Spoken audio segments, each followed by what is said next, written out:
நான் உயிராக நேசித்து வந்த என் கண்ணின் மணியாக திகழ்ந்த ஆறுயிர் சகோதரர் கணேசமூர்த்தி தியாகராயர் கல்லூரியிலே படித்த காலத்திலிருந்தே தொடர்பு. அறிஞர் அண்ணாவை நேரிலே பலமுறை சந்தித்தவர். மாணவர் இயக்கத்திலே தூணாக இருந்தவர். அதன் பின்னர் சட்டமன்ற உறுப்பினரானார். அனைத்து மக்களுடைய அன்பையும் பெற்றார். நாடாளுமன்றத்துக்கு 3 முறை தேர்ந்தெடுக்கப்பட்டார். அங்கும் தன்னுடைய கடமைகளை சிறப்பாகவே செய்தார். இம்முறை கட்சியிலே எல்லோரும் சேர்ந்து துரை வைகோவை அனுப்ப வேண்டும், கணேசமூர்த்திக்கு அடுத்த சான்ஸ் பார்ப்போம். நான் ஒத்துக்கிடல. அப்புறம் ஓட்டெடுப்பெல்லாம் நடந்தது. 99% அவரை நிறுத்தணும். கணேசமூர்த்தி வேண்டான்னு இல்லை, 2 சீட்டு வாங்குங்க, 1 சீட்டு அவனுக்கு கொடுங்க, 1 சீட்டு கணேசமூர்த்தி கொடுங்க அப்படின்னாங்க. அது மாதிரியே செய்யலாம் அப்படின்னு சொன்னேன்.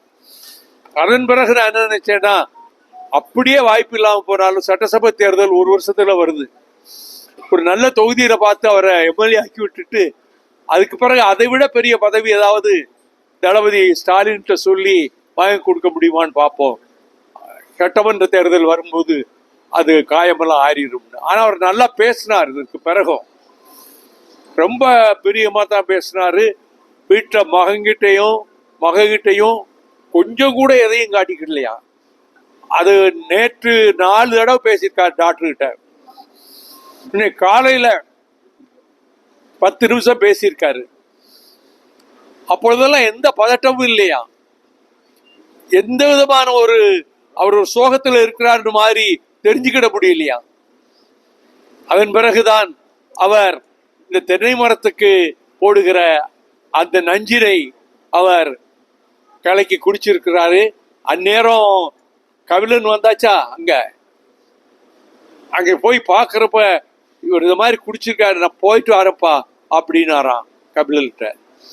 பிறகு எல்லாரும் சேர்ந்து உடனடியாக முதலுதவிக்கு லோக்கல் ஹாஸ்பிட்டல கொண்டு போய் அங்க என்னென்ன செய்யணுமோ பிரிலிமினரியா அதெல்லாம் அங்க செஞ்சிட்டாங்க. அது இங்க உள்ள தலைமை நிபுணர்கிட்ட நான் கேட்டேன். அவங்க எல்லாம் செய்ய போய் தான் நாங்க இந்த அளவுக்கு பார்க்க முடியுது. 50-50 சான்ஸுங்கிற மாதிரி சொல்லிட்டு இது மாதிரி கேசஸ் இங்க வந்து பிழைச்சிருக்கிறாங்க. அதுக்குரிய எக்யூப்மெண்ட்லாம் நம்ம ஹாஸ்பிட்டல் இருக்கு. அதை வச்சு பயன்படுத்தி இது பண்றோம். கொஞ்சம் பிபி குறையுது, அதனால நாங்க செடேஷன்ல வச்சிருக்கிறோம். அதனால நம்பிக்கையோட இருப்போம் அப்படின்னு டாக்டர்ஸ் மகன்கிட்டையும் என்கிட்டையும் சொன்னாங்க. டாக்டர் டைமிங் ஏதாவது கொடுத்துருக்காங்க? 2 நாள் போட்டுனாங்க. 2 நாள் ஒருத்தர் இருந்து பார்க்கணும் அப்படின்னா.